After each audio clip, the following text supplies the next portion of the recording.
I'm sorry for the people that are hurt. I cause hurt and confusion. And I'm sorry for the families of the people that had nothing to do with the trauma that I had been through. Bite me.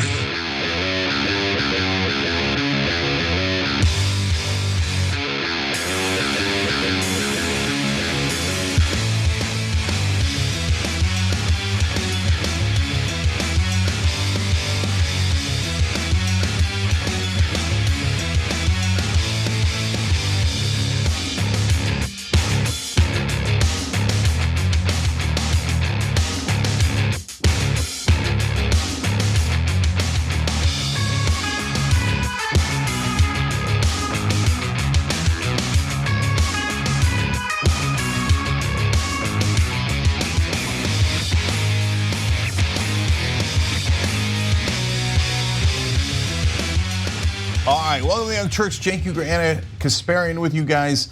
We have a banana show as always. Trump slapped down by a very unexpected person. Very unexpected. Just happened. We're gonna get to it in a little bit. And then a prominent progressive is attacked, to which we say, of course. All right, let's get started. We begin with a bit of a controversy. Bit of a controversy in the Department of Aluminium. I'm just kidding, it has nothing to do with aluminum. So without further ado, let's do it. I cannot deliver the mandate on which I was elected by the Conservative Party. I have therefore spoken to His Majesty the King to notify him that I am resigning as leader of the Conservative Party. UK's Prime Minister Liz Truss has resigned after only 6 weeks in office, which breaks a record, so congratulations. Her free market economic plan, which included tax cuts, severely hurt the economy, and that led to the reversal of key components of her economic plan, and then just a complete reversal eventually. And eventually she realized, I just can't fulfill the mandate that I was elected to fulfill. And she explains more in the next clip. I came into office at a time of great economic and international instability. Families and businesses were worried about how to pay their bills. Putin's illegal war in Ukraine threatens the security of our whole continent. And our country has been held back for too long by low economic growth. I was elected by the Conservative Party with a mandate to change this. We delivered on energy bills and on cutting national insurance. And we set out a vision for a low-tax, high-growth economy that would take advantage of the freedoms of Brexit. I recognise, though, given the situation, I cannot deliver the mandate on which I was elected by the Conservative Party. I have therefore spoken to His Majesty the King to notify him that I am resigning as leader of the Conservative Party. Now, as I mentioned, she has served the shortest stint as prime minister before stepping down, only 6 weeks. Truss announced her decision to leave just 45 days into her tenure. George Canning previously held the record for the shortest term in Downing Street, having served for 119 days back in 1827. Just a bit of trivia worth knowing. Now, just yesterday, Truss refused to resign after the calls to do so had increased considerably. Let's watch. Today, Truss faced a chorus of jeers and boos as she entered the House of Commons. She apologized for her botched economic plan. It rattled the markets and sent the pound into a tailspin, but Truss insists she's not stepping down. Mr. Speaker, I am a fighter and not a quitter. I have made mistakes, but the right thing to do in those circumstances is to make changes, which I've made, and to get on with the job and deliver for the British people. Now, I want to emphasize again, This has to do with the fallout following her economic policies. The announcement brings to an end a catastrophic tenure in Downing Street, which appeared doomed ever since Truss's flagship economic agenda sent markets into panic and led to a fall in the value of the pound. One more thing I think is worth mentioning: she had her sights set on austerity toward the nation's, or the UK's healthcare system, which is a single-payer healthcare system. It's incredibly popular with voters, with people in the UK. In fact, even Boris Johnson understood that and declared that he would not cut the healthcare program in the UK, and that helped him get elected. But as we all know, while he was just completely overwhelmed with scandals and controversies of his own, he had stepped down as prime minister just last year. So I've got a lot more to get to on this story, but Cenk, I want to know what you think. Yes, so one of our members, Bohemian Dragon Tiger Lily 48, reminded me to say this. Ladies and gentlemen, we got him. Down goes Truss. Down goes Truss. Okay, is that a thing we're supposed to get excited about? I don't know. She's a conservative, so I guess God bless that she's gone down. She had a plan to lower taxes for the rich and cut healthcare for the people of the UK, so God bless that she went down. Very happy about that. Got more substantive comments about that because there's a twist in who brought her down that's very interesting, okay? Yes. We'll get to that in a second, but first, more goofy comments. Can't get enough of the English accent, I know. But it's a bit of a controversy in the garage. And the parliament is the greatest thing in the world. Right? I know, it's kind of fantastic. Yeah, the only thing that's missing is a thrown shoe. Don't throw shoes. Don't throw shoes. Okay, but we love it overall.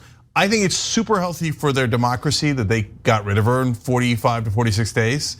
I want to come back to that as well. But I like her thing of, no, yesterday, I will never surrender. Okay? I'm a fighter. A fighter, okay. We shall fight on the hills. We shall fight in the beaches. And then today she said, wait a minute. This beach is rather lovely. I'm going to stay here. I'm going to stay on the beach, not fighting anymore. So that's nothing but fun. But really interesting reasons why she went down. Yes. So back to Anna. Yes. Oh, so I'll get to the substance and we'll go back to Cenk and his accent in just a moment. So, you mentioned that this is good for their democracy, and I agree to some extent, but it's also important to be realistic about what this means. There are some pretty undemocratic components to the UK's electoral system that you should know about. So for instance, since she's a member of the Conservative Party, the Conservative Party gets to decide who replaces her. They don't have like some general election where the people get to decide who her replacement will be. And that has certainly frustrated many in the UK, including the head of the Labour Party, who is, by all intents and purposes, a neoliberal. So there's also the same issue here in the United States where we're constantly confronted with a false choice. Either incredibly incompetent, terrible, austerity-obsessed conservatives, or austerity-obsessed neoliberals. You get what I'm saying? Yeah. So they're dealing with a similar situation. With that said though, Keir Starmer, who is of course the head of the Labour Party, says, Britain can't afford the Tories' chaos. My Labour government will provide the stability and leadership needed for our economy, for growth, for working people. General election now. So he's calling for a general election, and I agree with that. But again, it's important to take a good hard look at where the Labour Party currently is, the leadership of the Labour Party, and just really understand that this is not some pro-worker, genuine Labour Party. In fact, once they have a candidate who is actually pretty fantastic and would look out for workers and wouldn't push for austerity, the Labour Party will crush him. That has happened in recent history. Indeed. Look, she made a mistake here. And it wasn't just her package. Her package was awful and no one liked it, but there's two interesting bedfellows that came together to drive her out. But she should not have apologized. Why? Why? Because it confirms everything that people were saying. If I was her, just politically speaking, not on policy. Why are you helping her out? No, it doesn't matter, she's gone. Yeah, okay, so apparently in Liz, we don't trust. I'm here all week, she's gone, but I'm here all week. Okay, so anyways, but to that point, conservatives, you picked her, right? Tories, you picked her. So if I was her, I would have said, wait, did you not know my plan? I told you my plan and you made me leader. So you can take me down, and if you do, you're basically saying you were wrong, and I'm okay with that, but I'm not changing my mind. This is my plan. Because once you say kill your own plan, which she did a couple of days ago, right? She fired a really good friend who was a finance minister who was executing her plan, put in a finance minister who was 100% opposed to her plan and completely repealed it. Then there's no point in having her there, right? So she undermined herself politically as well as policy-wise. And so I would have just put it back on the party. And that goes to the point that Labor's making, which is, wait a minute, this is your policy. Cut taxes for the rich and cut services for the average person in the UK. The conservatives can't pretend to be surprised. Right, 100%, 100%. And that is the reason why they chose her. The Tories chose her. Because of her love for austerity, her love for tax cuts for the wealthy and for corporations. It's very similar to conservatives here in the United States, if you want an easy way to kind of think about it and have a comparison. But I mean, I don't know whether there is a great path forward right now, because the way the electoral system is set up, the same incompetent conservatives get to choose who replaces her. And these are individuals who tend to be incredibly wealthy. They are not a diverse set of individuals either, mostly white, wealthy individuals. And so constantly replacing resigning conservative prime ministers with others who literally have the same ideas isn't gonna bode well for the people in the UK. Yes, but there is still a silver lining there. So in Liz they trusted, now in Liz they don't trust. And one of the things guys that might make a comeback is Boris Johnson. It's insane. So what are we doing? What is with this crazy merry-go-round, right? Well, look, the silver lining is this. At least they have a system that is somewhat responsive to the facts, to things that are happening on the ground, to popular opinion, etc. Here in America, our politicians are enormously unpopular, and they just sit on their ass for years and years, decades and decades and decades, and no one ever does anything about it. Look at how old all of our politicians are, because we can't ever remove them. Right. So the elites in America have found a way to cordon off the politicians from popular opinion completely. That is why we're consistently voting on the two least popular politicians in the country. Biden and Trump right now are the least popular. Earlier, Trump and Hillary Clinton were the least popular, right? But yet, those are our only choices. At least here they're circulating through some options. Now again, it's a fraud because all the Tories agree. So it's just, and by the way, a lot of the neoliberals in labor also agree, right? So, and whenever there's an actual challenge to the system, and it could be as odious and incorrect as the challenge that Trump did, or correct like Bernie Sanders, or somewhere in the middle with like Jeremy Corbyn, right? Immediately, establishment media, both in the UK and US, and establishment politicians, both on the so-called left and right, attack. There's a virus. There's an outsider. They will not do as they're told. Now we finally get to the strange bedfellows. In this case, she's driven out by popular opinion to some degree, to a decent sized degree, right? But she was also driven out by the bond markets. So it's a popular and completely elitist revolution at the same time. And the bond markets, and this is what's really interesting, were concerned that her plan would add too much to UK's crushing deficit. But remember, it's adding it by giving more tax cuts to the rich. Yes. And a giant loophole to oil companies. So for the first time in my memory, and I've been around a while, that is the markets, capitalist markets saying, no, you're giving too much to the rich. This will ruin your country. I've never seen that before. That's an interesting perspective. Yeah. So, and it's like that oil loophole. She's like, oh, I'm trying to save prices on gas. Oh, the international gas prices, both here, UK, everywhere, is set by international markets. She was just giving a giant handout to incredibly profitable corporations, and the markets didn't like that. Never seen it before. So that was really interesting. Maybe that is what Ben Shapiro is referring to. So let's get to that part of the story. I don't know, because he's not being specific here. So I don't know what he's referring to. So let me reset for that part of the story. And it's a whopper, okay? So.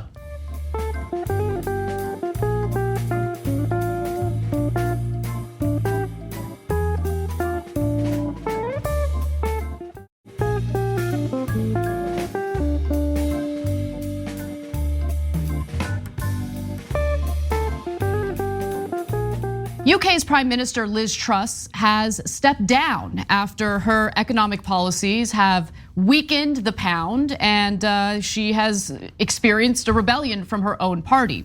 Now, Ben Shapiro has weighed in on the matter. And while there's a lack of specificity here in regard to the spending he's referring to, I think it's worth trying to, decipher what he's talking about. So he has read it in this way. Liz Truss's minuscule stint as prime minister should teach all of us one very important thing. Systemic economic problems created by out of control spending over the course of decades are going to claim a lot of scalps and create a lot of volatility across the West in coming years. Now, I think it's important to note that he's saying spending over the course of decades.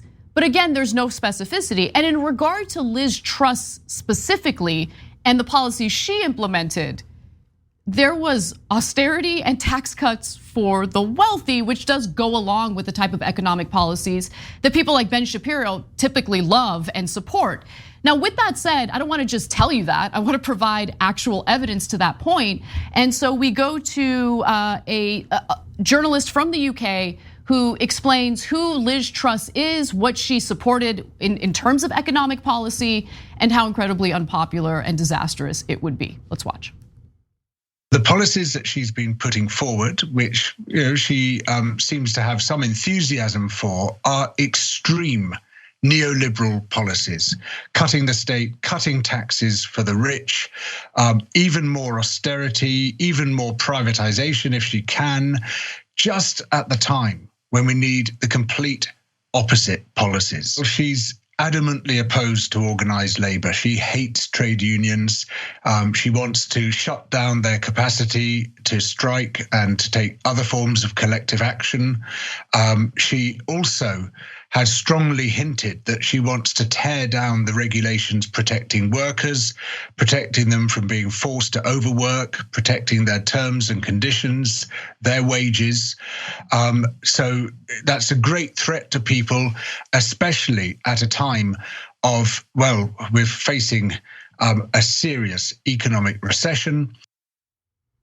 Now, that was an interview with UK journalist George Manibo, and he was explaining to Democracy Now! Where Liz Truss stands on these economic issues a month ago. And his predictions ended up being accurate, and it did hurt the economy in the UK. Yeah, so this is a rare situation where a conservative pundit is partly true, saying something that's partly true. I'll give it only 3 out of 4 Pinocchios. So I'll tell you the 1 Pinocchio he got right and the 3 he got wrong, okay? So the part that's correct is the bond markets reacted very poorly to this. And they reacted poorly because of the effect that it was gonna have on their deficit and their debt, okay? And that is totally out of control. And it got to the point where their credit rating got to about Greece and Italy's level, which for the UK is disastrous. And so the part about the government expanding and spending too much, et cetera, over the course of decades is relatively correct, okay? Also, it looks like Shapiro's right. No. Now the parts that he left out are critical, okay? So Truss did not come in and go, oh my God, this deficit is so bad, it's my #1 priority, we're gonna bring it down. No, she said the opposite. I'm gonna give more tax cuts for the rich, which conservatives like Ben Shapiro love. She said, I'm gonna hit labor, I'm gonna hit the employees. Now the people of UK didn't like that. They didn't like the austerity. I'm gonna cut from healthcare. They didn't like that, right? But Ben Shapiro loves those things. Yeah, cut from healthcare. Make sure the wages are lower, right?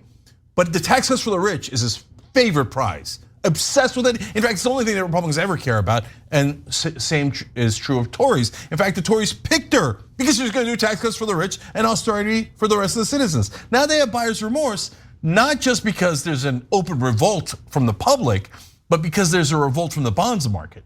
So the bonds markets basically told them, hey, you're going too far. You're gonna throw the economy out of whack because you're helping the rich too goddamn much. How much can you cut their taxes? The cutting the taxes is what's blowing up the debt. It's not that you're giving too much to the people, it's that you're giving too much to the rich. In this case, there was also an oil loophole. Again, it doesn't affect the price they pay in the UK at all because it's an international market for oil. What she would have done would not have affected prices at all for the people in UK. But what it would have affected is multinational corporations that love conservatives in the UK, US, and everywhere else, and fund them and have lobbyists, etc. So she had the perfect right-wing position. I guarantee you that if you asked Ben Shapiro before she launched it, he would be like, "It's perfect. It's flawless. It gives oil companies, the rich, everything, and it punishes those stupid common people that I hate so much." Right? Now that it's failed, he's turning around and saying, deficits. Yeah, that's the main thing. No, but the tax cuts led to the deficit. Same here. Trump did a $2 trillion tax cut. Bush did a $5.8 trillion tax cut, way more than even Trump's. Reagan did giant tax cuts. That is what's causing the debt and the deficit, both short term and long term. So it's him being right on a portion of it is rather ironic because he's for all of the wrong positions. He knows that. That's why he buries what she did in the short term and refers to decades old policies. See, Ben is smart enough to know how to lie to people, right? A lot of the other, Herschel Walker would have been like, oh my God, me no like Truss, but me like her a lot, and here's my sheriff's badge. Okay. Whereas Shapiro is more sophisticated. He's like, man, I loved her policies and people hated it. So let me bury those policies. And I think that's true about 40 years ago. Right, yeah, exactly. His wording was careful, but I will say, just based on the reaction to that tweet alone, no one's buying it. Because it is, I mean, we see, especially over the last decade, the austerity that has taken place in the UK. You can't deny that. The neoliberal policies that have taken hold, not just in the UK, but obviously here in the United States as well. She's also a big fan of free trade, which crushes certain industries within the UK. So these are all things to keep in mind. This isn't just about overspending. It's about It's about losing revenue thanks to the programs you've implemented that give massive tax breaks to the rich. Yeah, and let me be super clear about that. Her plan did not overspend. Right. That's a misleading, if not a flat out lie.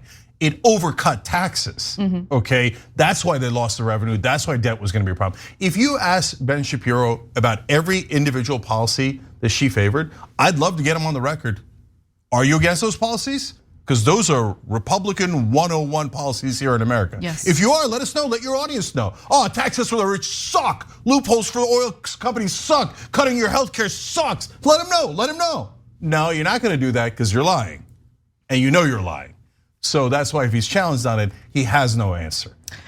When we come back from the break, we will switch gears and talk a little bit about corporate greed here in the United States, where there is a proposed mega merger between grocery stores, I should say. So stick around, we've got that story and more.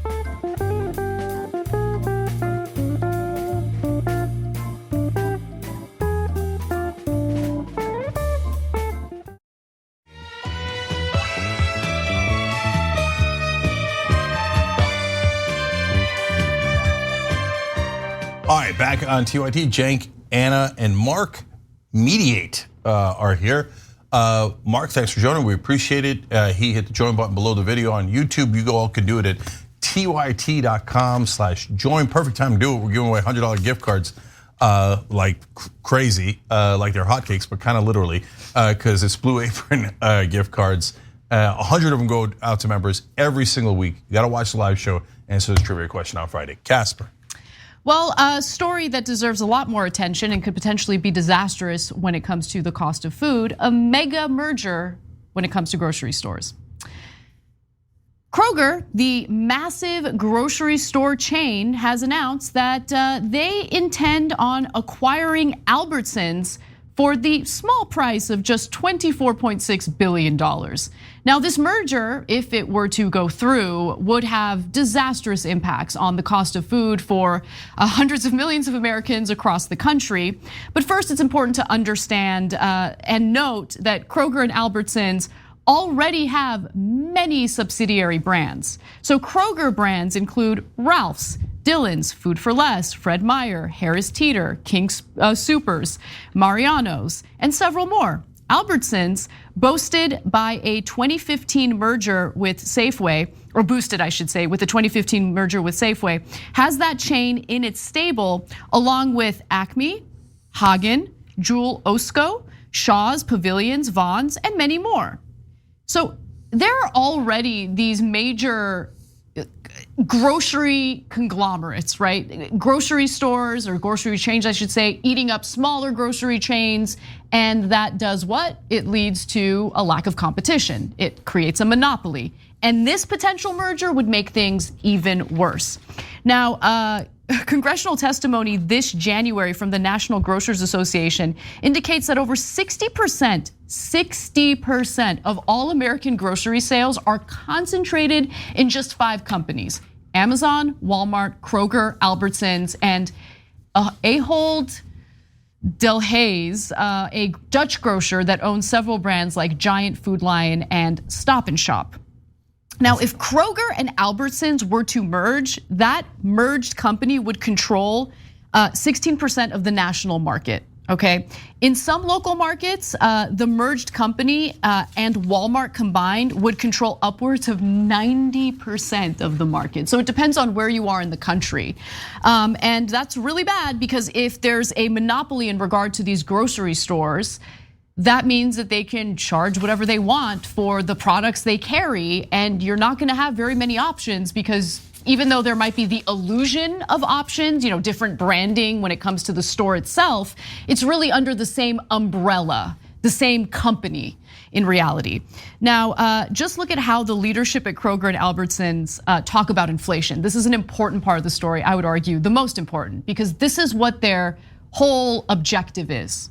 Last summer, Kroger's CEO Rodney McMullen said that a little bit of inflation is always good in our business because customers don't overly react to increases in prices. That's a really interesting take, because people are definitely reacting to the inflation, especially when it comes to putting food on the table for themselves and their families. But the thing is, people feel incredibly powerless because we have really not a 2-party system, but a 1-party pro-corporate system in America that protects the price gouging that's currently taking place right now. Kroger's CFO, Gary Millerchip, told shareholders in October, quote, "We've been very comfortable with our ability to pass on the increases we've seen at this point, and we would expect that to continue to be the case," end quote. That's devastating. Yep. Okay, so there's 2 different issues here. One is monopoly power, and 2 is the corruption in our system related to inflation, okay? So this is just a textbook case of it. So he's telling you, we're very comfortable passing on everything to you guys. Literally, that's exactly what he said. Now, what did they pass on to you guys? So egg prices are up 30.5%. That's gigantic, yep. Okay? Chicken's up 17.2%, coffee's up 15.7%, and the list goes on and on. So now, Republicans and Democrats will tell you different things. Actually, Republicans and progressives, Democrats generally agree with Republicans.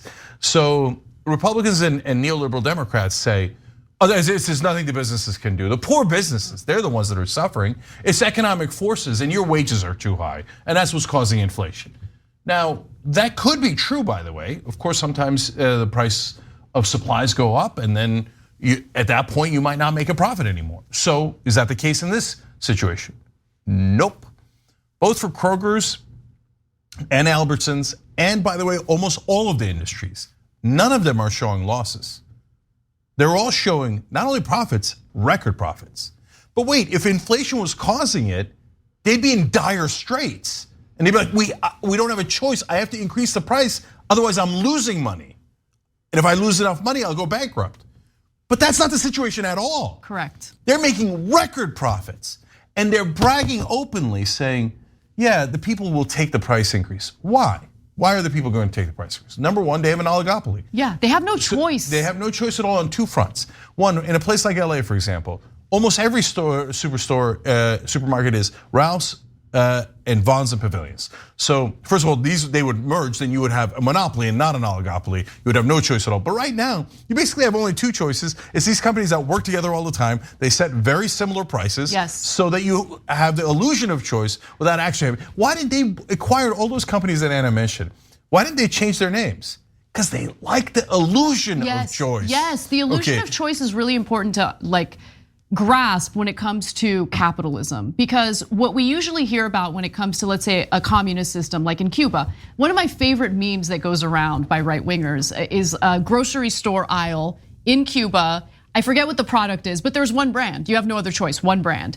But you look at the major corporations that basically have all these brands within their umbrella. They might have different branding for the same product, but it's the same company making the product. You get what I'm saying? Yes. So we have the illusion of choice here in the United States, whereas in Cuba it's or in a communist country where there's one brand, it's no, this is the reality of the situation. You got one brand. But either way, it's bad. The prices are the same. Yeah. Right. Yep. So now, in terms of, again, there's a second factor in why you have no choice. One is it's an oligopoly. Two is the government.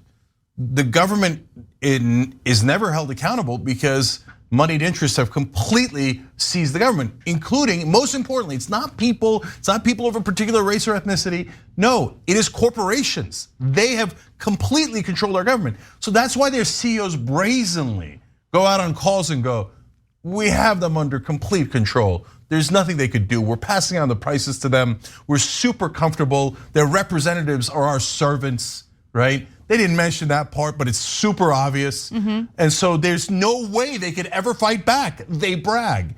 Now, last thing about inflation. So when they merge, one of the CEOs has to go. One of them will stay and run the company, but it turns out it's. I've got those numbers. Yes, so Anna, read the numbers and then I'm gonna make a comment about it. That golden parachute is real sweet, real sweet. So the merger would hurt average Americans and obviously make the ultra wealthy even richer. Kroger CEO Rodney McMullen would take over as CEO of the combined company if the merger goes through. But Albertson's CEO, Vivek Sankaran, stands to gain a $50 million golden parachute in the deal. Meanwhile, Albertson's parent company, private equity giant Cerberus Capital Management, will earn a windfall too, perhaps as much as $7 billion. So if the inflation was actually causing the price hikes, you'd never be able to extract $7 billion from grocery stores. So grocery stores would be the most affected. They'd be most on the razor's edge of sustainability, right? This is just business 101. They're not anywhere near the razor's edge. They're taking $7 billion out in bounty because they're like, good, inflation, we get to charge more and there's nothing they can do about it, right? And the only one, of course, fighting on this is Bernie Sanders, saying it's the price gouging, and everybody, of course, the world is collapsing in on him because almost all the media is owned by corporations, not just the corporate hacks like CNN. Fox News, what do you think they are? They're a giant corporation. They're part of the same propaganda. They're like, don't listen to Bernie Sanders. Inflation's really bad, but it's not the companies. It's your fault. The wages are too high. They're liars. Finally, on the $50 million, at least on this portion of the story, guys, if they were hurting and they had to pass on the price increases to you, do you think they'd have $50 million lying around to give someone who's leaving? They don't have to give him anything. They're choosing to give him $50 million gift on his way out because they're like, nice job, basically totally exploiting the customers. And so allowing this would be mental. You cannot let them merge. There's good news on that front though. Yeah, the good news is, and this was actually a shocking statistic to me, for me, because of how pro-corporate this country really is. But it turns out that somewhere between 70 to 90% of proposed mergers actually fail.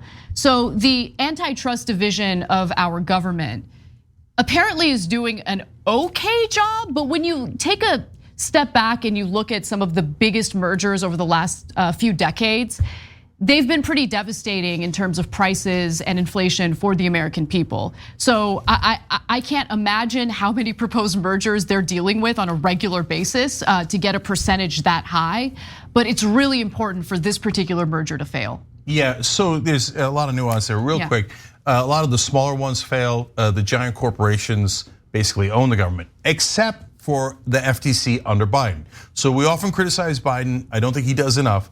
but man, he picked someone great for the FTC. It's Lina Khan, and she's against monopolies. She's said that so many monopolies that are dangerous and overly large should be blocked, and she's very likely to block this one. Unfortunately, there's always a bad turn, right? She's not the final voice. She's the penultimate voice. The final voice is the courts. And so the courts, of course, are completely controlled by corporations. Again, corporate media never told you that. I write all about it in my upcoming book, justicecomingbook.com, about how they captured the courts. And so the courts keep going, no, I don't see any monopolies. Anybody see a monopoly? They own 60% of the market. I don't see it, we're good. Almost all the people on the courts were selected because they were in favor of giant corporations. They were picked by corrupt Republicans and oftentimes corrupt Democrats to do just that. So Lina Khan will almost certainly strike this down. Then it'll go to the courts. This one is so egregious that even the courts might say, no, you can't do this one. But you got to cross your fingers on that one. The courts are so pro-corporate.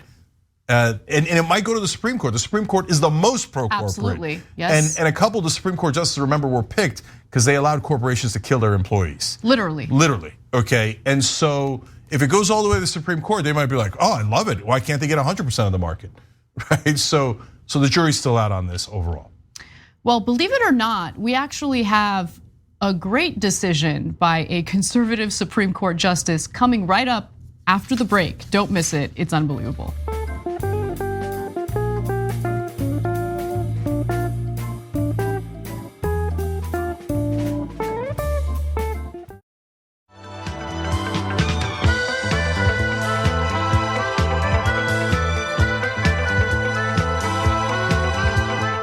Back on TYT, Cenk, Anna, and American hero Chris Bankhead. Chris just signed up, obviously.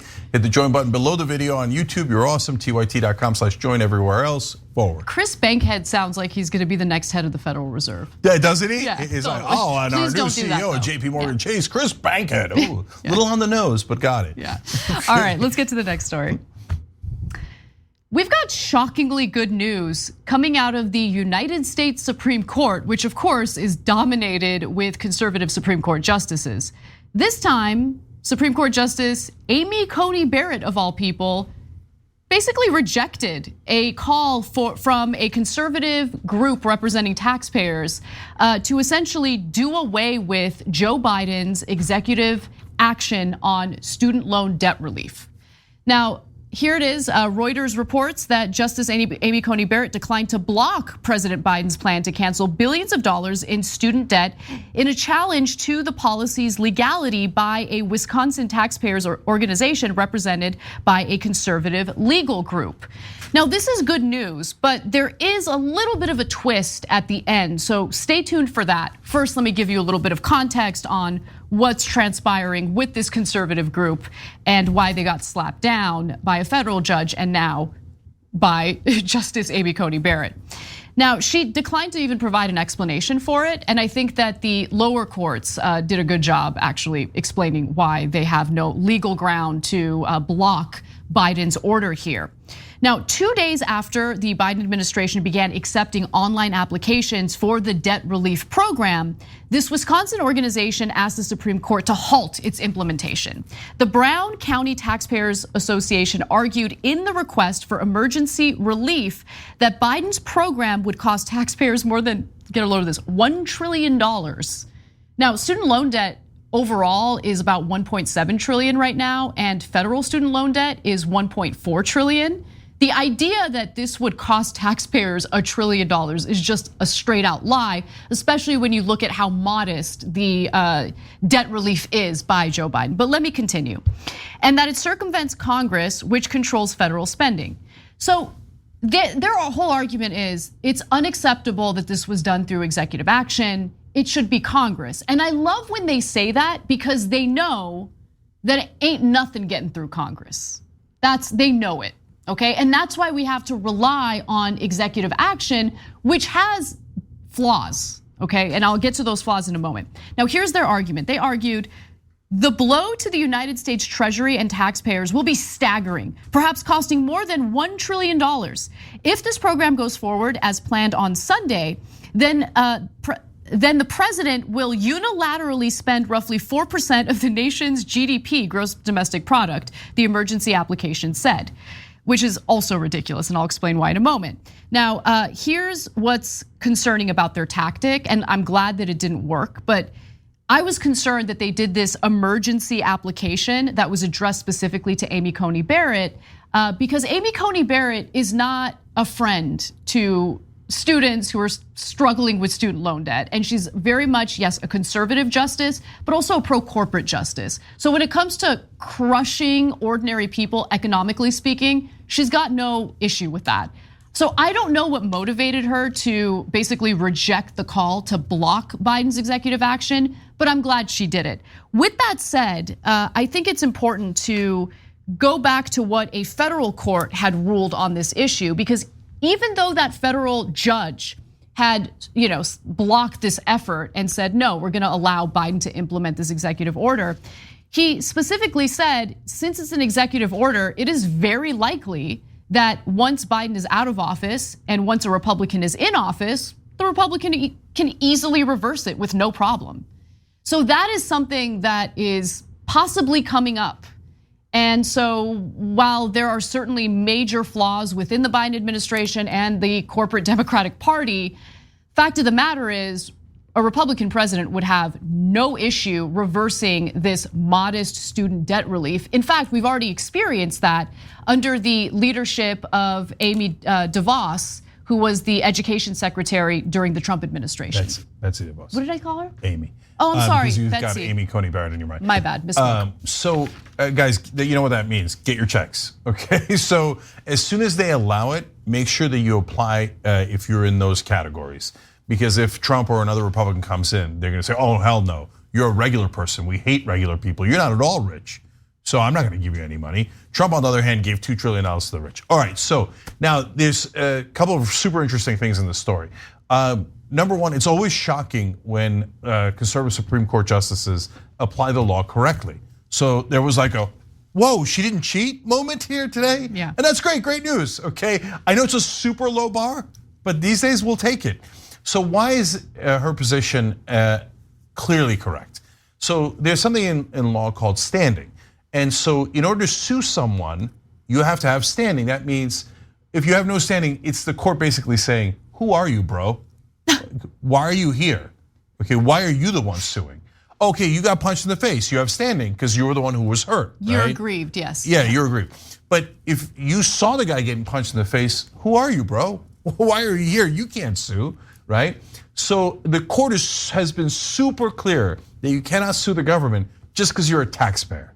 Okay, I'm a taxpayer. I don't like the defense bill. I want them to stop giving money to all the defense contractors. I do that, right? And the court says, who are you, bro? No, you can't sue as a taxpayer, okay? So in this case, here's a group of taxpayers, in fact, it's a group that wants to lower taxes for the rich, saying, hey, we want our money, Lebowski, okay? And this is the Supreme Court going, it doesn't work that way. Yeah, okay, so but I want to come back to them in a second. Okay, so hold that thought, because I think it's kind of important to understand what really motivates them, right? Because understand, this is just debt forgiveness. So it's not like the action of relieving some portion of student loan debt for some of these borrowers. Remember, it's a means-tested program. Doesn't mean that that's gonna raise taxes automatically. However, what they're concerned about, and this is important, the interest that's paid by student loan borrowers is a source of revenue for the federal government. To the tune of $22.4 billion in 2019 alone. And I think there's a fear that as you do away with some of this regressive taxation, and that's the way I like to look at it, then there's gonna be more calls to increase taxes on individuals who are not paying their fair share in taxes, the wealthiest individuals who pay a far smaller percentage of their income to taxes, federal taxes, compared to lower income individuals. Right, or as the kids would say, this is a mask off moment, okay? They're telling on themselves. So why do you care about this issue? It doesn't have anything to do with taxes. No, this is rich folks saying, I don't, forget taxes. I don't want the average man ever getting a break from the government. Because if they get a break from the government, they might tax me later. So I'm not just interested in taxes because I want to grow the economy. Remember, that's the excuse they use every time. Oh, it isn't to help the rich at all. It's to grow the economy. But wait a minute, this would definitely grow the economy. It puts money back into the economy and it allows it to circulate faster and would actually help create more jobs, et cetera, et cetera. But you're against it anyway. Why are you against it? Because you think if you ever help them, the lower classes, that means you might take from me, the upper class. So in a sense, they kind of told on themselves by filing the lawsuit. Remember, we don't want any average American getting a dime. Backed by 6 Republican states. These are conservatives, right-wingers, Republicans saying, we hate the average guy. We want to make sure that we preserve all the money for tax cuts for the rich. Now, I want to juxtapose their insane overreaction to a little bit of debt relief for student loan borrowers here in the United States to their complete lack of reaction to what just broke in the news today. US lawmakers discussed passing this is an additional $50 billion aid package for Ukraine by the end of January. That was reported by NBC today. I bring that up not to engage in a debate about whether or not we should help Ukraine, but more importantly, to discuss how whenever it comes to military aid, whenever it comes to enriching defense contractors and weapons manufacturers, there's never a debate, there's never an emergency call to the United States Supreme Court to block it. No, none of that. And there's barely even a debate within Congress on that issue, which I find just fascinating. Whenever it comes to helping our fellow Americans, providing a little bit of relief so they can go about their lives, start families, get married, possibly even buy a home. Unacceptable, we can't have it. We gotta fight it in the courts. The federal courts reject our efforts. We gotta take it all the way to the Supreme Court. They get real fired up about it. Whenever it comes to our fellow Americans, it's a big middle finger. When it comes to lining the pockets of defense contractors, no problem. So what Anna's saying is indisputable. Look at the numbers, right? 22 billion in interest. But wait a minute, we're just giving away 50 billion. That's more than 2 years of interest. So why are you not concerned about that? Again, we're perfectly unbiased in this case because I'm on Ukraine's side. I want us to help Ukraine. I think the imperialism of Russia is disastrous, right? But I don't know that that's the right number. And I definitely know that tons of money is getting funneled to defense contractors that isn't going to Ukraine, and it's a total pork barrel project. But when it goes through corporations, nobody ever gets sued. Oh, you're sending it to my friends at Raytheon and Northrop Grumman? No way I'm going to sue you on that. Notice a couple of bills that Biden passed: infrastructure bill, the semiconductor bill. Those are 2 of the largest bills that he passed. The money goes straight to corporations, and maybe it trickles down on you. And it probably does in the infrastructure bill, and the semiconductor bill has some upsides. But overall, when it goes to corporations, no one ever gets sued. Everybody's like, hey, okay, give it to the top, okay?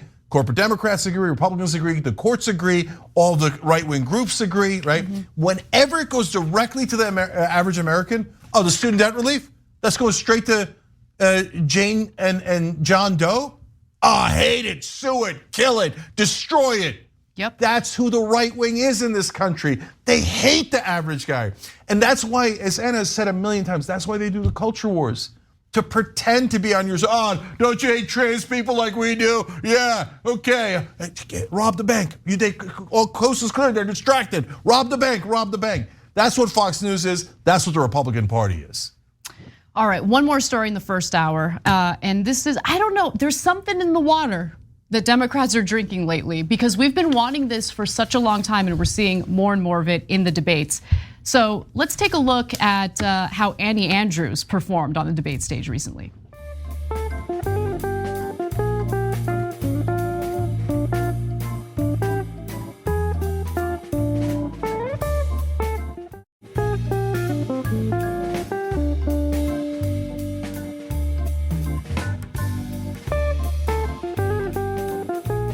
Every shooting we hear it's mental health, it's not the guns, it's mental health. First, I want to say I support the Second Amendment. If you are a law-abiding citizen, I have no interest in your guns. I have an interest in a conversation about how we can get fewer kids and fewer citizens with bullet holes in them.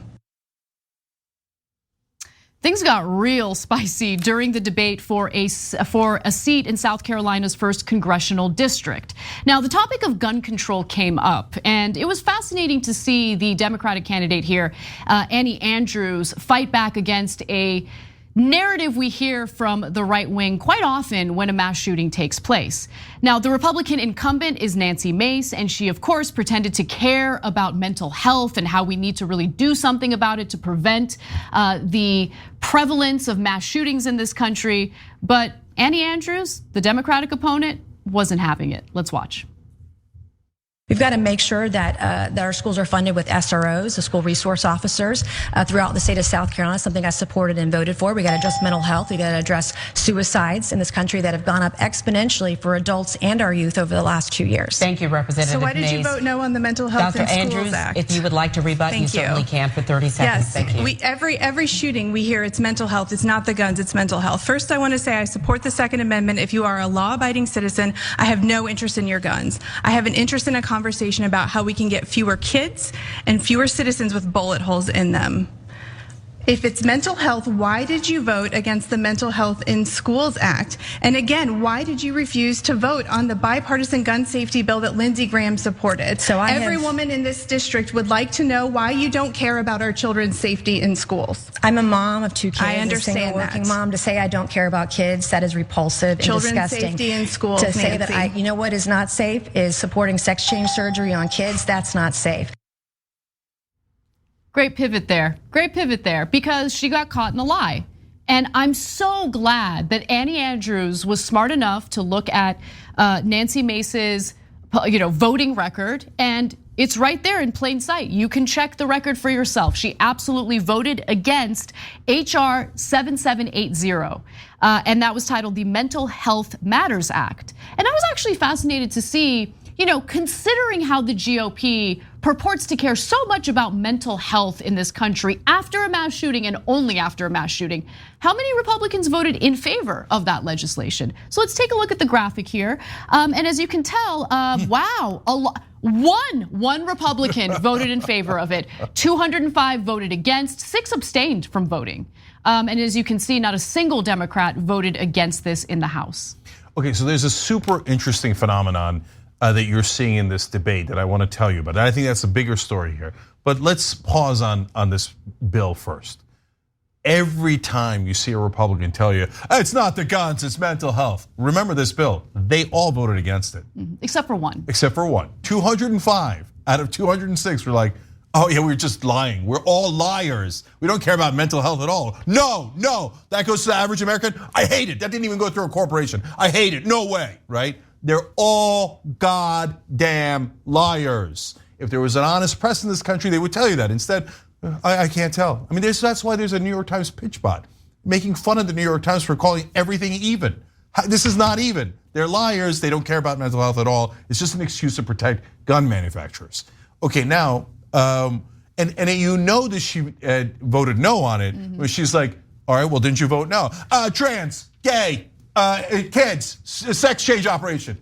Wait, we weren't talking about that. Yeah. Did you vote yes or no? So it's super obvious that she's a giant hypocrite. I have to also just point out one other part of Nancy Mace's argument there, because it's amazing how often the right wing will be proven wrong in their solutions to these school shootings, and they still keep regurgitating the same talking points that have been debunked over and over again. The first thing she mentioned was SROs, so school resource officers. You want to talk about Uvalde?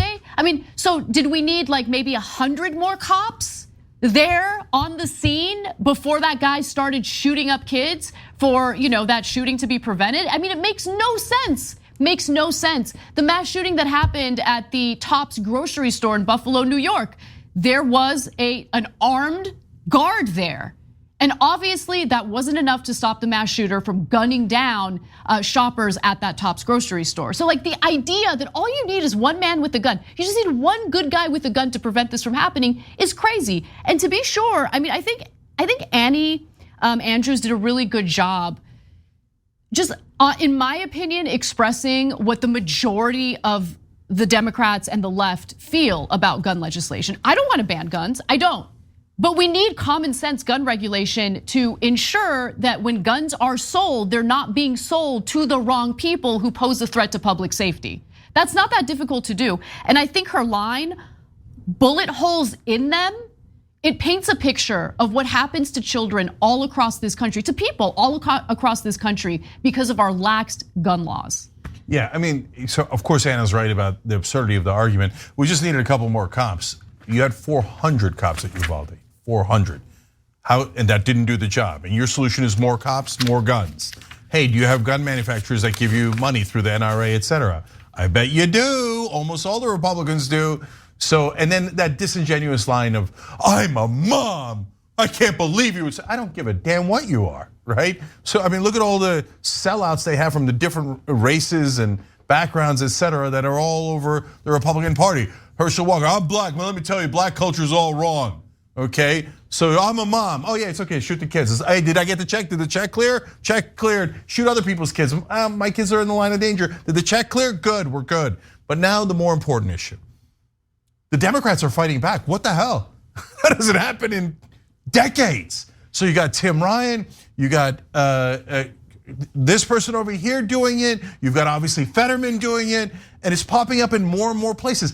We noticed it when at least Slotnick did it. She's a conservative Democrat, and she fought back super hard against abortion on the floor of the House. And I was like, wait a minute, the memo's out. Then the Dark Brandon memes about Biden, and Biden fighting back a little bit. Why? It's always the money. But in this case, there's good news. They're raising a lot more money from grassroots donors when they fight back. So they smell the money. I'm talking about the Democrats. They're like, oh, the people like it when you are opposed to your opponent. Oh, all the consultants told us, don't be opposed to your opponent. Go to the debates and kiss Republican ass. But now I'm raising money when I don't, when I actually fight them. Thank you, knuckleheads. Of course. It was the donors that were stopping them from fighting. Now back to Tim Ryan for a second. Like Tim's a good example because he's kind of a conservative, somewhat establishment Democrat, right? But now he's like the fiercest fighter. Why is he doing it? He explained it the other day. The Democratic Party is giving him nothing, okay? But he claims about 350,000 donors. So he's funding what is now a badass campaign from you guys. And as long as he's getting the money from you guys, all of a sudden he's a giant fighter for the people, right? And by the way, the Democratic Party, what a bunch of incompetent, corrupt, feckless losers. You're gonna spend $30, $40 million on extremist Republicans in primaries, and you're giving Tim Ryan against J.D. Vance. J.D. Vance, who's loathsome and probably believes in a dictatorship. You're giving Tim Ryan no help in Ohio? The Democratic leadership is the worst. Like, this was a very, very winnable election, all of these. And they're trying to find a way to lose it. But luckily the candidates have had enough and they're now seeing, yes, your voters want you to fight Republicans. It's about damn time. People love strength. All right, we got to take a quick break. When we come back for the second hour of the show, we'll give you an update on a federal judge's ruling on the election fraud incident or situation that includes Donald Trump, his former lawyer, that John Eastman lunatic. It's a great story. Don't miss it. We'll be right back.